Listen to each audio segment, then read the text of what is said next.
Hey guys, I want to walk you through the upgrade process for the Jumpstart Pro multi-tenancy update. This is something I just finished this morning, and I want to walk you through the changes required in your application to upgrade to this. I have an existing app with a project model. It's associated with teams. As part of the multi-tenancy upgrade, we've renamed teams to accounts so that it's a little bit more clear and it will work a bit better with multi-tenancy and be less confusing. So to do your upgrade, you're going to initially need your Git repo cloned from the original Jumpstart Pro Git repo. So this won't work to downloads from the zip file, just so you're aware. You're going to need to make sure you have an upstream remote added to your Git repo. So of course, if you clone from our repo and then upload to your own repo, your origin's going to be your own repo, and then you'll want a reference to our repo, typically call that upstream, and then you can simply git pull upstream master to pull down those changes into your application. Now, you're of course probably going to have some things like conflicts here that you'll want to go through and address. So you can open up your editor and walk through those files. We have one in db schema.rb. The version number is what we've got here, and we're just going to keep the older version because this is going to get upgraded anyways. It doesn't really matter because we're going to be running migrations here anyways. So then we want to go into config routes. We've introduced the projects model into our routes, so we're going to have to fix that. And then our gemfile.lock is going to have some issues as well, but it shouldn't be anything too bad. So we've added Stripe in our example, so we're going to keep that. And the multi-tenancy branch has also introduced standard RB for code formatting and linting. So we're going to use that as well, and we'll just check for any of these other references down here. So we've added that, and we can run bundle and yarn to install all of the new packages. We have support for the acts as tenant gem for multi-tenancy. It's optional, but it will help your tenant models make sure that they're being queried with an account set at all times. So that is very helpful to know. And I want to point out that the most important piece of the upgrade process is to go into your migrations and take a look at the rename teams to accounts. And I'm probably going to put an exception in here that will throw an exception during the migration so that if you ever run this without deleting the exception and fixing this, it will error out, so it will let you know. Basically, what you need to do is go through all of your models and rename the column for team ID to account ID. And we're doing that so that everything later on can be renamed to accounts. So for your models that are not part of Jumpstart Pro, we have to do that. So in our example, our model is called projects, and we need to change team ID to account ID and just rename that column. Then our project model is going to need to belongs to account as well instead of team, and that will take care of that for us as well. So we should now be able to successfully run RailsDB migrate, and that should complete our migration successfully. Don't mind all the Ruby 2.7 warnings here. Well, hopefully those will get fixed in Active Record soon. And then we're going to need to upgrade any of the code in our views and controllers, So if we have projects in our index referencing team, we want to call it account, and we'll look for team ID here and call it account dot name maybe, and then we can go into like our show and say team, change that to account, we'll do the same thing here, name, and our form will need the team ID change to account ID. And I just simply haven't updated this to use the current account for that. So if we go through and take a look at this, we should see that our application will load now, and our project should still be referencing the correct account. So I also want to mention you'll probably have to restart your application if it's already running, and then I had to run rake webpacker clean or rails webpacker clean to update the assets so that they get recompiled and the application tailwind and all that CSS will work again. So it works now to point to accounts because we simply renamed the tables and columns. We're not going to lose any of our references. That will still point to the correct team. For example, if we edit this one, that points to account number 1. And if we were to edit this one, it points to account number 2. So it's still the same data in those columns, and everything gets updated accordingly. And that's the big major change that you'll need to do this upgrade. Now, we've also updated a few other things. The current helper is now going to be using the current attributes in Rails.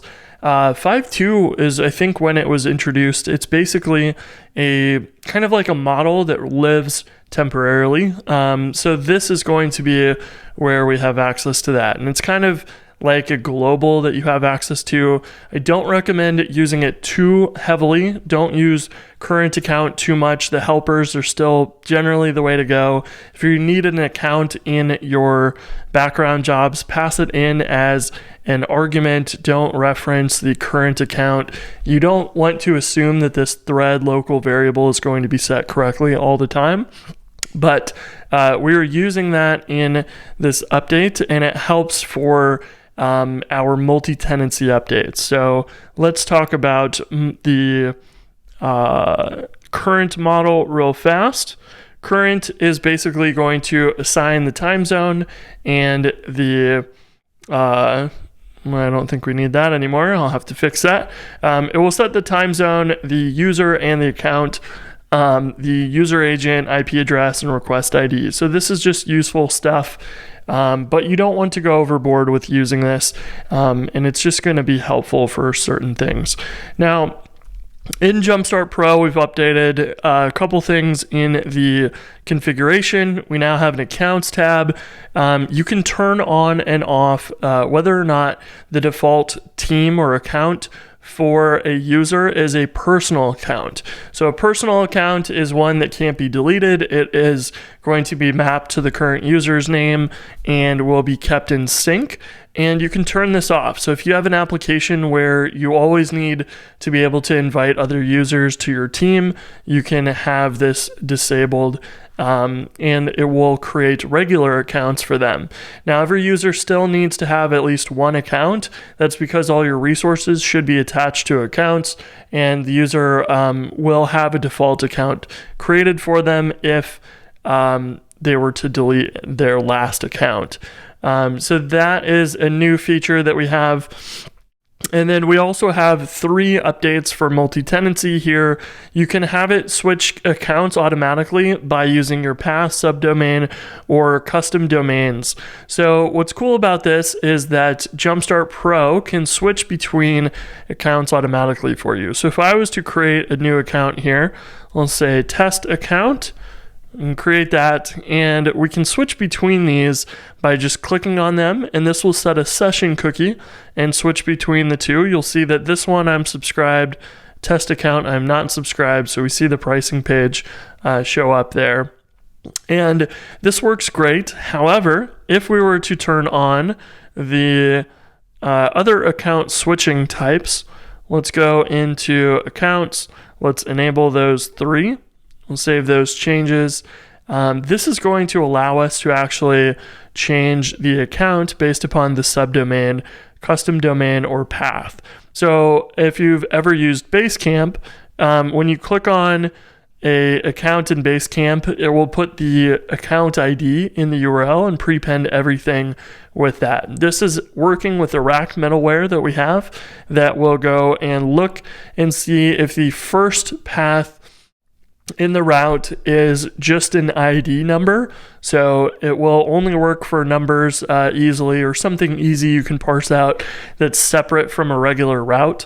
And that's why having an integer here is pretty easy to pull out. You could probably do a UUID, but it'd be very long, and definitely is something unique that you could parse out. So if you want to update and use that, I've seen a couple of people do that. But this is going to prepend the route with your ID. All of your Rails code is going to work exactly the same. This happens in the middleware, so it actually gets stripped out and Rails never even sees that. That's a pretty cool feature. And then you can actually go into your accounts and edit your account and set a domain or subdomain. These should show up when you have those features enabled. So if you want to say test and example.com for these, or let's do test.com. Example.com is not a valid domain that we can use. And we can also go into Etsy hosts, or I guess we could do something like LVHme. Actually, that might be a little bit easier to test. Let's try that out. Edit account, test.lvh.me, or just maybe LVHme. LVHme, port 3000 or 5000 rather. And that will take you to your Jumpstart application. That special domain just points to localhost. If we log in as a user that's part of that account, this account should be automatically selected for us. And you can see that right here. The same goes for test as your subdomain. So it will look at the subdomains. The recommendation is to turn on both test or the subdomain and custom domains together, because you want to always control the subdomain that you own. But you can't guarantee that the customer's domain is going to be configured correctly to point to your application. So you want to use both of those, just like you would on like Heroku, where you have your app name.herokuapp.com, and you can put your custom domains in there. You can always access the herokuapp.com domain no matter what. So that is the multi-tenancy update from the account switching perspective, but you can also do acts as tenant account in your models. So what's really cool about this is that if we go and switch let's go to our projects, we can go take a look at these and switch between accounts and look at the projects, and you'll see here that our projects are empty now. And if we were to remove this, we'll see that all of the projects show up. So Access Tenant Account is actually going to filter the queries automatically for you and force the account into it. So it's going to basically add a default scope for you into your queries. So you can say project.all, and that's going to work the exact same way as if you said current account.projects, which is really cool. So it's going to force you into scoping these so that there's strong multi-tenancy enforcement on your queries, which is really what most people are concerned about with multi-tenancy. So Access Tenant is optional. You don't have to use it, but it's installed, so it's available to you. I definitely really recommend it. Only put it on models that need to be specific to a tenant. Things like accounts and users, you do not want to be scoped to a tenant. So just do this on your own models, and that will help you scope those things to the account that you're looking at.